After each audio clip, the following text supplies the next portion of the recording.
avec beaucoup de poésie. On l'a entendu dans vos mots à l'instant et on le voit dans ce livre. Mais pourquoi diable vous méfiez-vous autant de la philosophie? Et on va entendre Alexandre Jolien, le philosophe. Pourquoi ces diatribes, drôles d'ailleurs, contre la philosophie? Sans doute parce que je suis quelqu'un d'ingrat. L'ingratitude, c'est peut-être ça aussi qui nous mène au bonheur parfois. J'ai fait quelques études de philosophie jusqu'à la licence. Et je continue à lire certains philosophes que j'aime, sans réserve, comme Kierkegaard, comme Pascal. Enfin, vous prenez les plus littéraires en même temps. C'est vrai.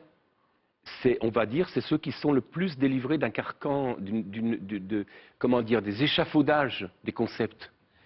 J'aime beaucoup Spinoza, qu'aime beaucoup Alexandre aussi. Et simplement, je me dis, ces gens ont oublié, les grands philosophes ont toujours des paroles de vie, ont toujours des paroles éclairantes, accompagnantes.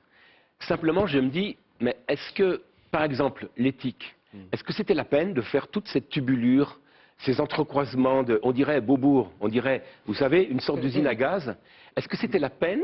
Est-ce qu'il valait pas mieux enlever les tubes et laisser, par réalité et par perfection, j'entends la même chose, qui est une phrase qui est dans l'éthique, ou deux ou trois autres phrases qui sont dedans, vous voyez?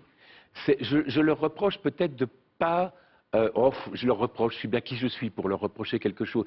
Moi, je trouve ça beau aussi, quelqu'un qui passe sa vie à étudier et à lire. Oui, vous êtes moins dans le reproche que dans un sourire. Oui, c'est une petite tape d'amusement. Un peu taquin. Oui, c'est taquin, oui. Pas méchant. Oui, c'est pas méchant. Voilà.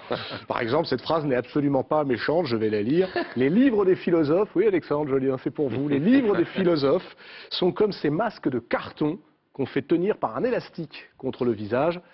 Dessous le carton, on manque d'air.